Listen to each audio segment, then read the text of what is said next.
Good? All right. All right. We already had church. We can just take off. That's true. That's true. Thanks for giving the church answer, Dan.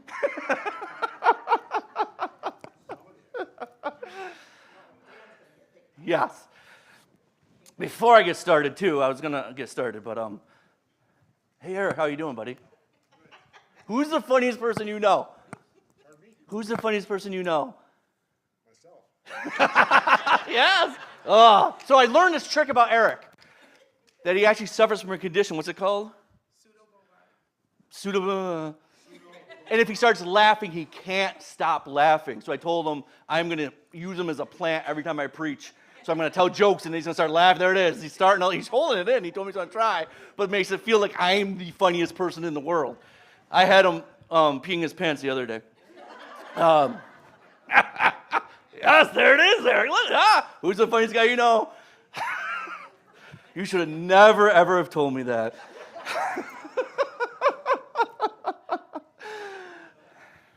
All right, today we're going to kind of talk about a God that moves. I move a lot, and that might annoy people. But luckily we serve a God that's always moving.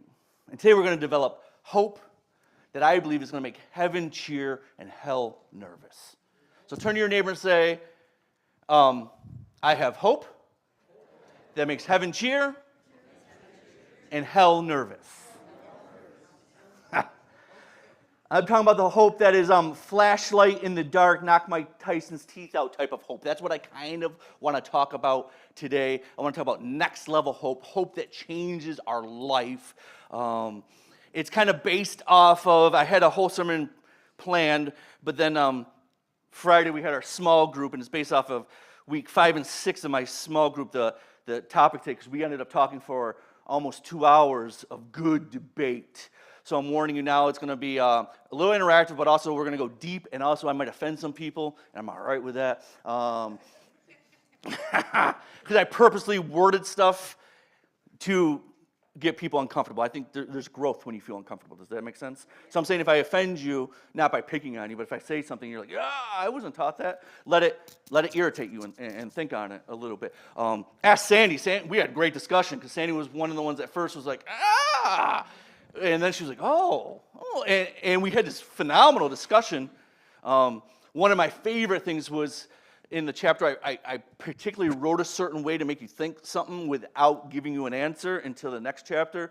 And there's a lady that comes named Connie, and she told me I was so irritated I wasn't going to come. I was done. I was cursing you, and I was done. I wasn't going to come. And then she said almost cursing me. But I'm going to say cursing because she's not here. And she goes, but then I read the last chapter, and it made sense. I'm like, yeah, I purposely did that because us as Christians, a lot of times when we get offended or someone says something that we disagree with or don't think, we just tune them off and we're done. You know what I mean? And we're here to grow together. Does that make sense? All right. So we're starting a new series, and I'm kind of not really talking about the series today, but just so you know the series, it kind of relates today, but it's God-sized dreams, your next level hope, to live out big dreams that God has put in your heart, because I believe everyone has dreams that God has put in your heart that he wants you to accomplish. So that's kind of the series we're in. If you guys will close your eyes for a minute, we're going to start off with a little close our eyes activity. I'm looking around, make sure no one's cheating. Brandon, good job. I want you to close your eyes and picture what your life would look like with limitless hope. What would you accomplish? How would you talk? How would you walk in faith? And now, keep your eyes closed. I want you to picture a life without hope. One version of yourself, you're dragging through life, faking peace, burnt out. The other version, you're lit up, moving with purpose, moving through storms because hope has your back.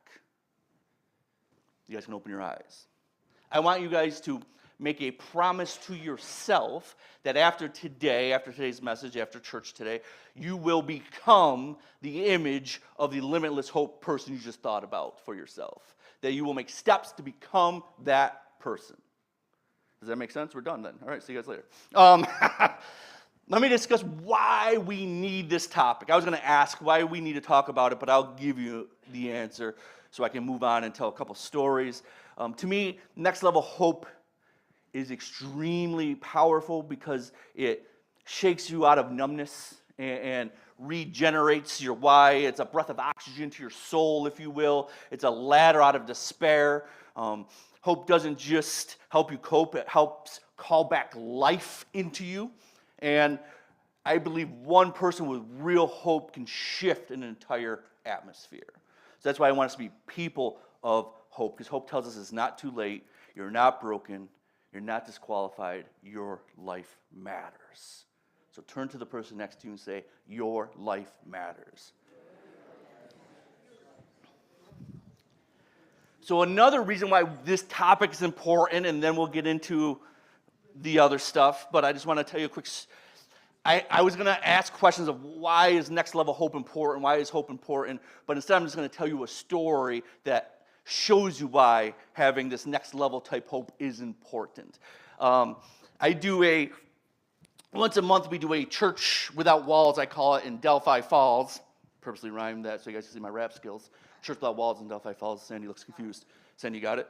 You see the flow? Okay. One more time. Church without walls, Delphi Falls. You got it. Okay. So we do this church out there once a month. We've been doing it for years.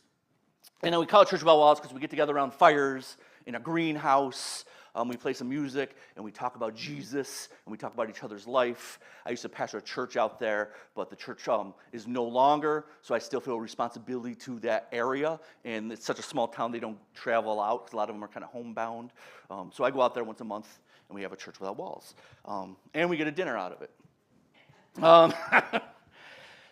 But then, after a while, this group of teenagers started coming, which was awesome. And one of them was telling me how her mom and dad hate church, hate God, won't have anything to do with it. So she kept coming, and the teenagers kept coming. And then she got a copy of one of my books, and she comes to me the next time, once a month, and says, my mom grabbed your book and won't put it down, and now she wants to meet you. Can they come? I'm like, yeah, definitely. So the mom and dads are coming to this Church Without Walls group, and we just talk about Jesus and talk about life, and they end up giving their life to Jesus. Once again, I'm showing you why next level hope's important. And that is obviously the most important part, but that's not even the part of the story. So he gets so on fire, he says to me, hey, Colby, can we do the next one at my house? I'll cook dinner, I'll invite all my family and friends, and we'll invite the group. I want to show you my house, I want to feed you. I'm like, yes, we'll do it at your house. So 2 weeks before I'm going to his house, I get a call from his family member saying, this guy has cancer, just found out, and it's not good. He's not going to make it. They weren't even going to do surgery at first. It doesn't look good. And so now I'm going, how do I go to this guy's house? New Christian. What do I preach to a dying guy, right? I don't know about you, but that's a burden. It was 2 weeks, I was like, I don't know what to do. Hey. So I landed on hope. I went there and I preached hope. And I preached this message about today's a good day for a miracle, which birthed the message here that I preached on, today's a good day for a miracle. And I didn't preach it, we have a discussion. We discussed it, and I left. And then I preached a message here, today's a good day for a miracle. One of my pastor friends got word of it, because you can see titles and stuff like that, and starts asking questions. I'm telling him, he's like, and I'm just showing you how important hope is.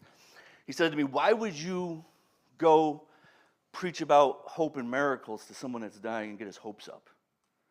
And get his family's hopes up? Why would you do that? And just so you know, as a minister, I've been doing this for 20 years, usually the most criticalness comes from fellow Christians and fellow ministers. I don't get attacked by my friends that are non-Christians. It's always Christians and ministers. Like, why would you? And I'm like, oh, well, good thing you don't come or go to my church, so do what you want to do. I answered it and said, A, I believe in miracles. B, I believe hope can change anything. A hope mindset can change any situation you're in. And if you have a hope mindset, anything can change. And he's like, I don't agree with that. I'm like, I don't care. So then I'm writing that book, right? I Am Living Hope book. A lot of you got, we're doing a small group on. And this is how my head worked when I did it. I said, if I was sitting down with this man, what would I say to him? So that book became a everyday habit-forming book for him. Does that make sense? I was like, I would want him to confess hope every day, build a hope habit, talk hope, so when you're fighting your worst circumstances, you're looking positive, you're talking hope. Make sense? So I finish it, I get done editing it, and then I'm like, you know what? I get it back before I publish it. I'm like, I'm going to write in it, I dedicate this book to Dake. That's it, just a small little, that's his name, Dake.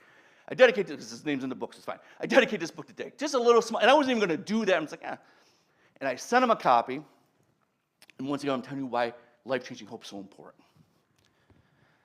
A month after he got it, about a month after he got it, I get a call from his family member, and they say, listen, Dake was giving up, hopeless, in so much pain.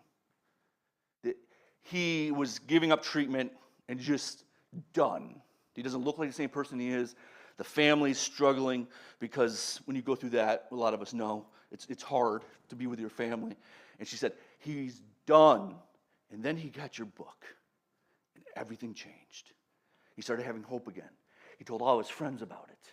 He started confessing hope, talking in hope. He lit up rooms and started to say, and all he said was, I wrote this book for a day. You know what I mean? Just a little boom, because I just felt to do it.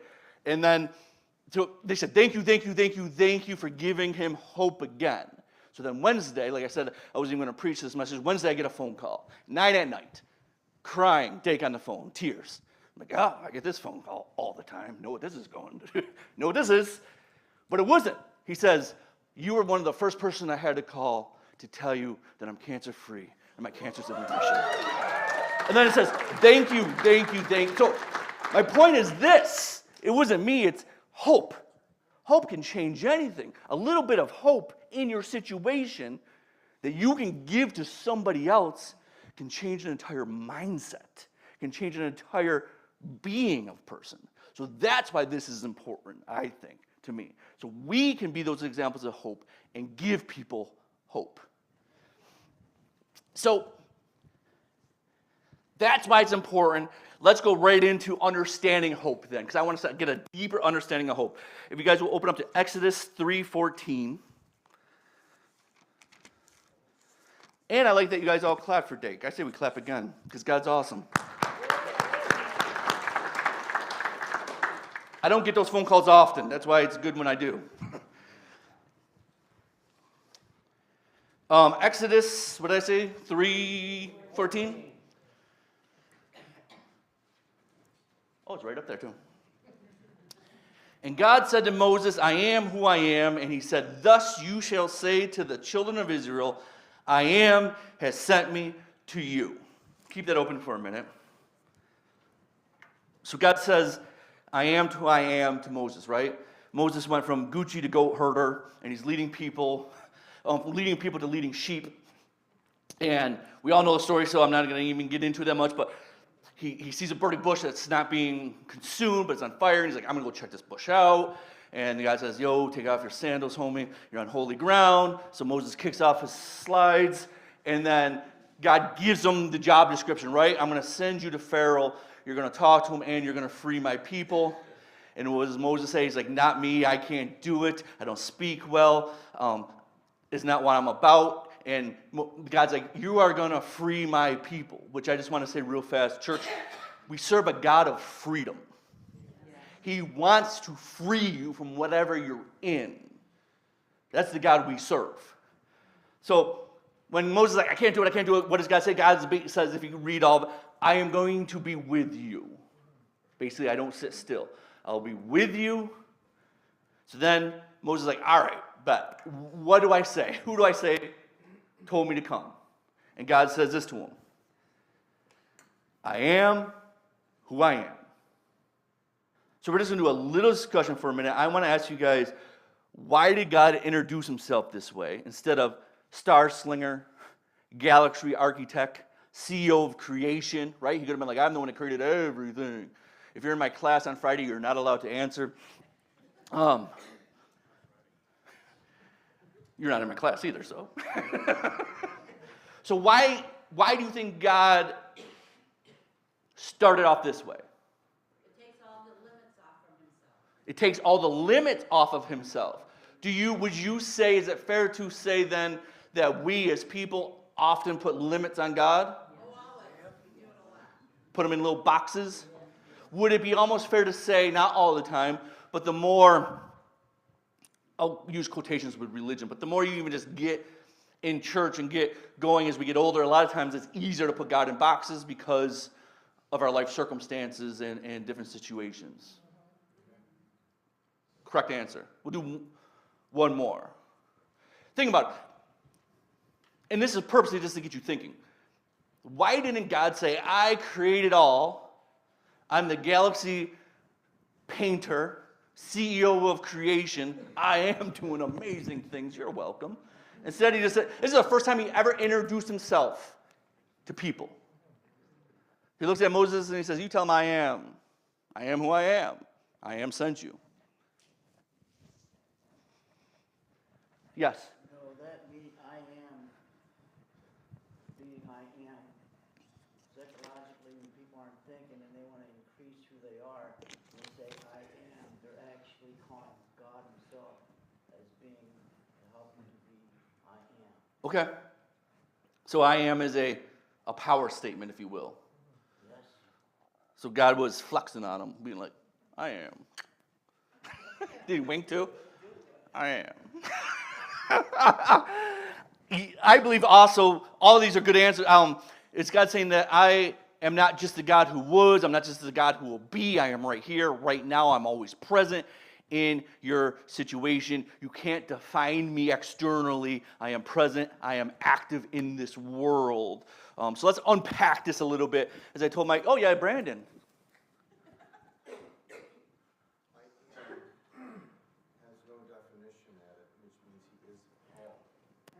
Okay. There is actually a definition which we're going to go into, but yes. But you'll see that you kind of relate, though. I could stretch that and make that fit. So yes.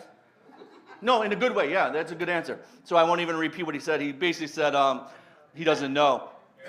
I'm going to continue now. You were in my class, so you're not allowed to answer, Eric. Remember, I said no Friday night class, people can answer. All right.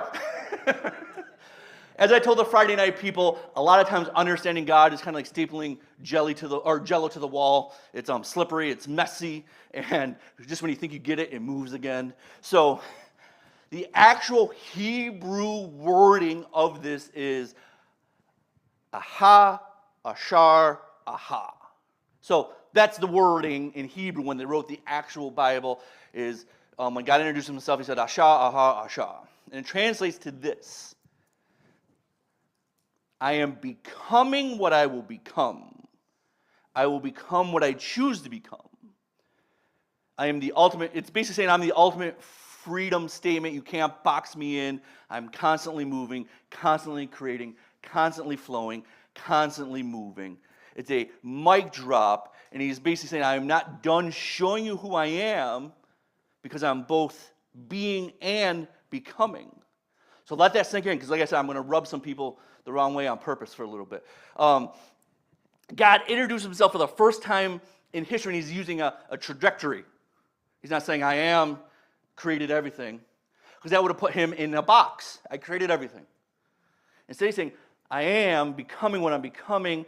The actual word asha in Hebrew is a sense of becoming of what one is not yet. I am constantly moving and becoming. I am the God who won't sit still. He is the God of hope, because hope moves like heaven. Hope has a heartbeat to it. Hope is constantly moving. He's not stagnant. He's not an object that you just set your sights on. Hope does not sit still. It shifts. Hope won't quit. Hope isn't fragile. Hope is always moving like God. This is mind-blowing if you think about it, because this is where I purposely was rubbing people the wrong way, so I will just for a minute with you guys, because I like to irritate people. Mostly because I don't care.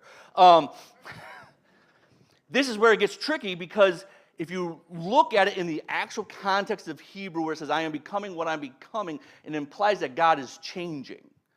And we are always taught God does not change. He's the same today, yesterday, right? So it creates this little struggle for a minute. How can God be becoming if he doesn't change? I'm not asking for an answer. I want you just to sit on that for a minute. Think about it for a minute. Me and Doug talked about it, and Doug actually, I was shocked that it was on, he knew it right away. I'm like, oh, Doug, you're supposed to be old and miserable, but you're young and hip. No, I call him young and hip, so now he does feel good about himself. So the God of becoming, right? That's a little, especially if you grew up in the churches, how can God become something? He's already exists. He's already everything. But I'm just giving you the translation of the Hebrew word. It says, the actual determination is, I'm becoming what I'll become. I become what I choose to be. So, it gets hard to comprehend, especially, and this is what we talked about Friday, if you look at verses like Malachi, right? For the Lord does not change, therefore you children of Jacob are not consumed. Hebrews 13:18. Jesus Christ is the same yesterday, today, tomorrow, forever. If God is the same and does not change, how can he be coming and becoming? It's confusing. Especially, like when we were talking, we had the Sandys at first, which I love, because she's like, no, God doesn't change. It says here in the scripture, boom, he's the same. But then in the Hebrew saying he's becoming, he's moving, he's fluent. He becomes to be what he chooses to be. We're wrestling now, right? This is kind of, I don't understand it, I don't get it. And I say, good.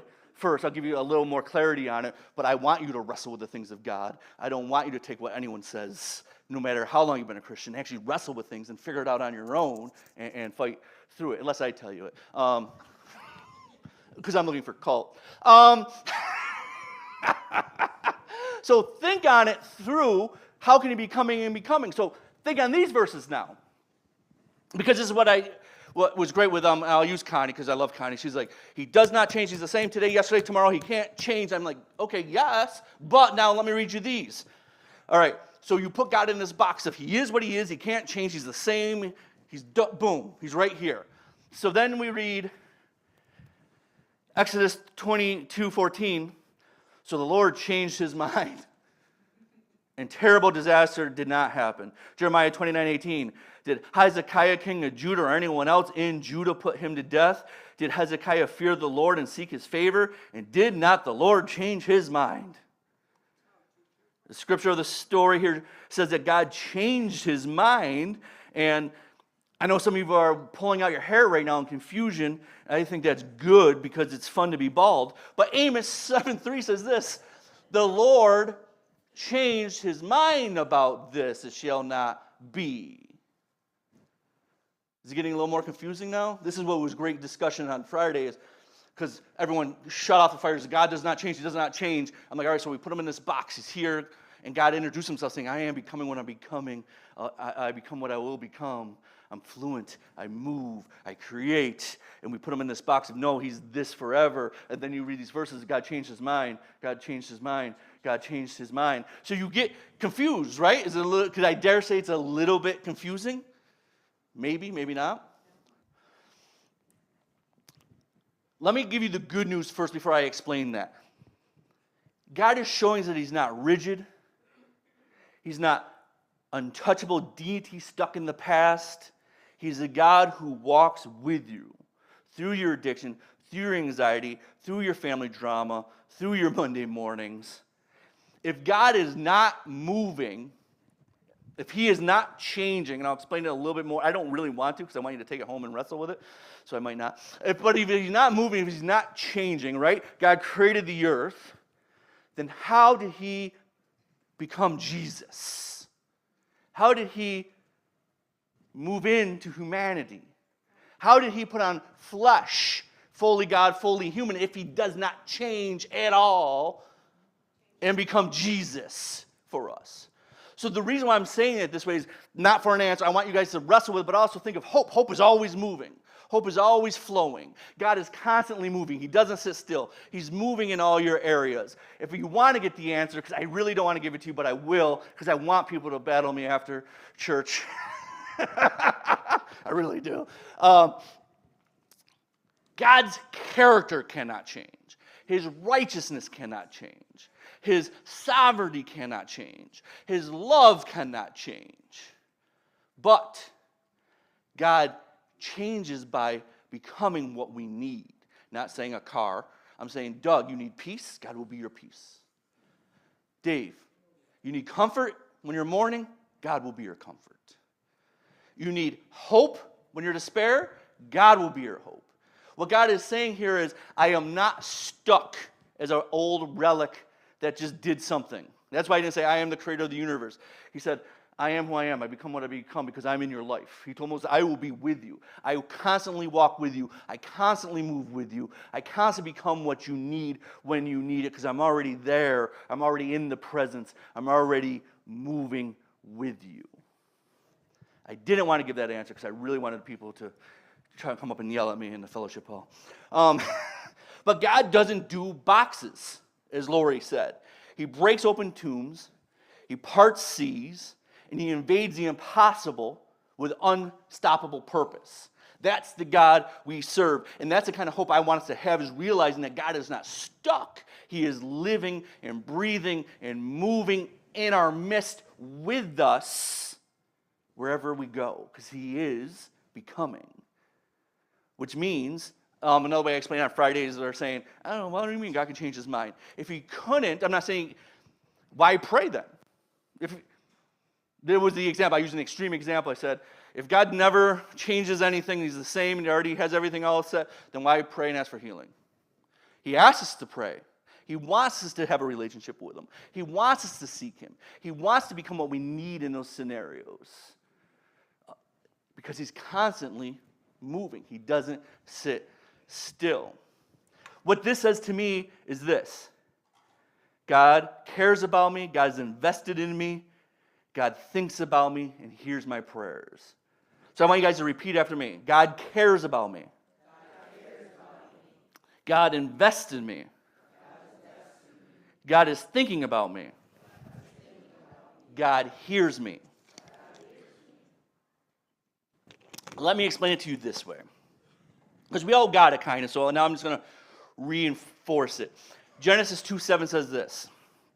Once again, I'm telling you this because I want us to have next level hope, a hope in a God that we know moves in our life and is always moving in our life. The Lord formed man from dust of the ground and breathed into his nostrils the breath of life, and man became a living being. This is telling us hope moves. Hope is freedom. Hope is in every breath we breathe. It belongs to God, and he is becoming what we become, if you will, because his breath is in us, and we're constantly moving and breathing. God breathed breath into our lungs. That means the essence of God's presence can be found in the act of every breath you take. I don't know about you, but that is next level hope. That is powerful when you know that God breathed into your lungs, and God says, I am becoming, I am moving, I'm constant. He breathed into your lungs, and then you carry that presence with you. So I'm going to do a little teaching on it that I taught about a year ago at the Mexico church. I wasn't ever going to teach it here, and now there's 2 people here that were here from Mexico. Awesome.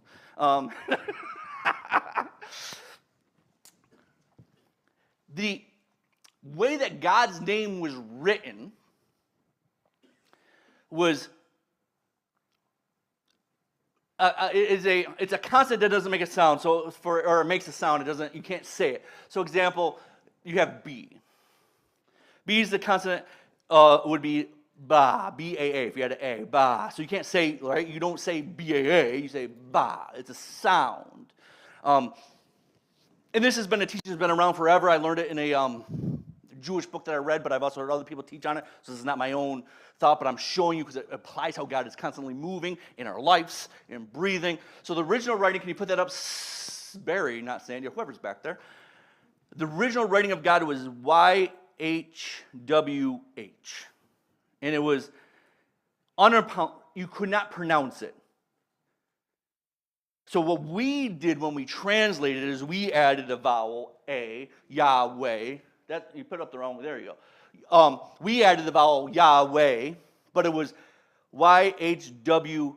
It was impronounceable in Jewish culture. It was the breath of life. It was a sound, if you will, of breathing. And I'll explain that. The Hebrew name for God, if you guys did ever read up on it, the Jewish people back then in the Torah never would say the word God.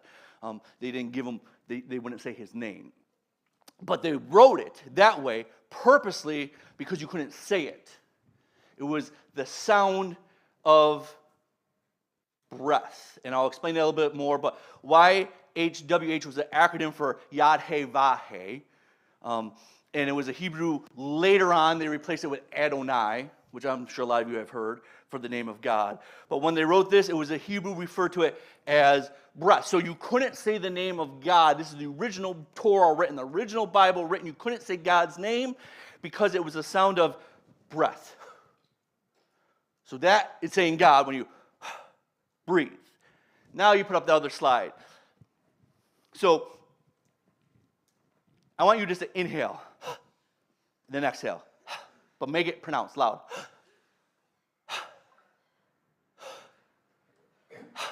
Two more times. Don't pass out. I'm going to pass out. Hold it in. Never mind. Get what I was doing? So you inhale, yeah, and exhale, inhale, exhale. That is the name of God. That's how they taught it. That is the original writing when God said, I'm becoming what I'm becoming, and then God blew breath in your lungs. He's saying every time you breathe, you are saying my name. Every time you inhale and exhale, you are saying the name of God. So when God says, I am becoming what I'll become what I choose to be, I move where I want to be, I do this, I can be in any circumstance. He's saying he's everywhere, and every place you go, because you breathe in and breathe out the name of God, you bring him with you. That means you bring the hope of God in every situation you walk into because you are breathing. What I love about this is it teaches that you breathe in, and when you breathe out, you're having faith and hope God's going to give you another breath because it's his.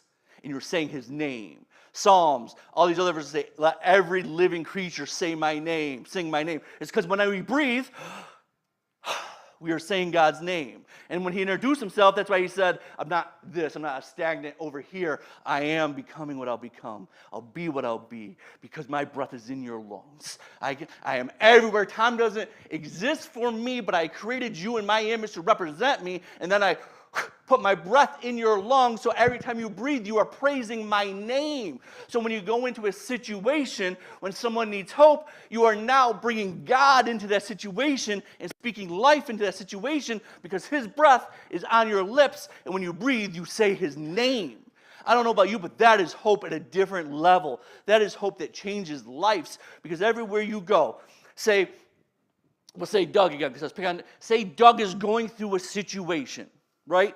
And I come in and say, Doug, I'm praying for you. I love you. I have hope for you. Not only am I doing that, I am now bringing God into a situation. Even though God's already there, I am joining with him, where two or more agree. God is there. God is always there. But I am now bringing the life and hope into his life. I am breathing God's name into Doug's situation. So no matter what situation you're in, if you're aware of it, you are bringing the hope of God. You are praising his name into every situation. And that is what it means when God says, I am becoming what I'm becoming, and I'll be what I'll be, because I will send you, my representative, made in my image, to breathe hope into other people, into life, into situations, because it's never hopeless. He said he made us out of dust, right? He didn't make us out of gold, out of diamonds. He used dust. But the minute he blew into that dust became priceless. It became worth way more than gold, way more than diamonds. It gave life. What God is saying is, when I breathe into your dead dreams, when I breathe into your dead situation, when I breathe life into that guy who had cancer that was giving up, when you let me breathe into that, you're saying my name and you're bringing hope, and I am bringing dead things back to life. So whatever you're facing in life, we carry the hope at a next level that we have a God that doesn't sit still, that's constantly moving, constantly changing, constantly walking with us, and we get to praise his name every time we breathe. I don't know about you, but I want to wake up in the morning and realize throughout the whole day, my breath belongs to God, and I'm using it to inspire and bring life to other people. Because my God's not stuck in a relic. My God's not stuck in the past. My God moves. My God changes. When I need peace, he's my peace. When I need deliverance, he's my deliverance. When I need hope, he's my hope. He's moving in my life. He's constantly moving. He's sending people. He's sending people into our lives to bring hope, to bring peace. And God's saying, I am, and you are in my image. You guys represent me. Continue to bring my hope, my peace, everywhere you go, because that's how you have next level hope. That's how you have hope to accomplish dreams. That's how you have hope that changes the world. So let me wrap up by giving you 2 application steps and a challenge. I was going to do application steps because I like this message, but I want to give you 2 practicals. First one is start your day breathing the name of God. Good luck, you're already doing it. You don't have a choice. Do it intentionally. For 60 seconds. I've been doing this since Wednesday, and it makes a difference. Because we all forget in life when we get busy. For 60 seconds, intentionally sit and go, set a timer and go. I say, emphasize it so you know you're doing it. So you concentrate, you're breathing out God's name. And after 60 seconds, pray something like this. God, I receive your breath today. Be what I need. Fill my life with hope. This reminds us that God moves. He doesn't sit still. Second challenge. Speak hope into someone else's impossible. Make it your mission to call, text, or speak to someone facing something heavy. Don't just offer encouragement. I use the word prophesy here, but it's not real. Just speak. Prophesy hope into their life. Something like this. Hey, I don't know where you're at, but I know God is already becoming what you need. When you speak hope, you become a carrier of God's breath, and you might resurrect someone else's belief. Go back to my beginning story. And I'm not taking any credit for it. It's all God. But if I didn't even just have that inkling to put his name in it at the very end, the Holy Spirit, you know what I mean? You can ignore it. That's weird. I don't want to. We, because we're made in God's image and have God's breath in our lungs, not saying we have but we, because God uses people, have the potential to change someone else's life by giving them hope.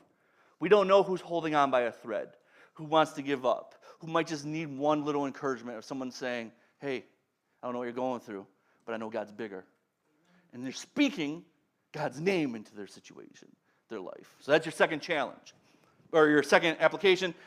Your challenge is this. If I can find it, because I don't know where I am. Oh, there it is. Fast negativity for 7 days. This is a good challenge. Our Friday group, I just said do it for 24 hours, but you guys get 7 days. So your challenge is to fast negativity for 7 days. That means no complaining, but also, this is huge for a lot of people, no self-complaining, no putting down yourself, no defeat language, no this always happens to me talk.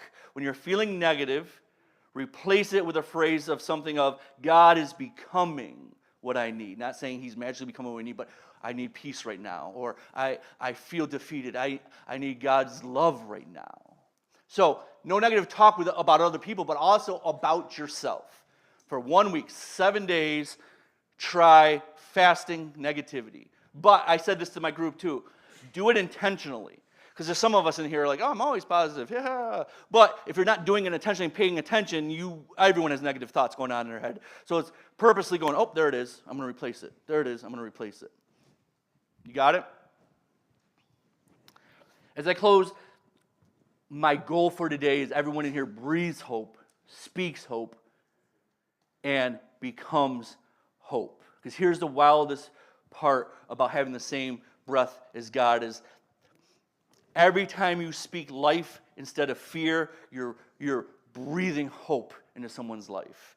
Every time you show up to someone's hurting, you're bringing hope into their life. Every time that you think that you want to quit, hope sings louder because you have the breath of God in your lungs and you're breathing His name. You are created in His image, filled with His breath, and called to carry His hope. So this week when you're drowning maybe in despair or doubt or your dreams seem delayed, I just want you guys to breathe in and whisper God's name, knowing He's not stuck in the past. He's not doing something else. He's thinking about you. He's in your situation. And nothing is ever hopeless. Situations can always change. Don't be, and I didn't even plan it, but don't be like my other minister friend and put God in this box because life is beating you down so much where you don't have hope anymore or you don't think God can change the situation. Because God didn't say, I am the one who created. He said, I am the one that brought you out of Egypt from slavery. Meaning, I am with you every step of the way. I am becoming, I am breathing, I am moving with you. And I created you to breathe and worship my name everywhere you go. So I end it once again. I didn't plan on that either. Every time we say something negative or something bad or we self-talk about somebody else, I just want you to think you're using God's breath in His name to condemn somebody else. Didn't plan on saying that, but it just hit my spirit and that hits hard. We have God's breath in us. Let's use it to build, create life, and create hope in people's lives. You guys bow your heads with me and pray. Father, I just thank you so much for this word. I thank you that you let me explain it because I really wanted to offend people, but you love people, God. Father, I just thank you that your breath is in our lungs, that you change any situation, that having hope can change our whole entire life. And God, you are our source of hope. You are hope. You're of everlasting. And no matter how much we think we might have you figured out, you're way beyond anything we can ever figure out. And that's what makes you God. So, Father, I thank you for allowing us to even just wrestle with concepts that you've given us so we can better understand you and love each other like you love everyone. Father, I want every single person in here, including myself, to go out this week and speak God's life into everyone we come across. So we become walking examples of your living hope in a world that's desperately yelling out for hope. Let us be the light in this dark world. And we thank you for that. We thank you for your love. In Jesus' name, amen.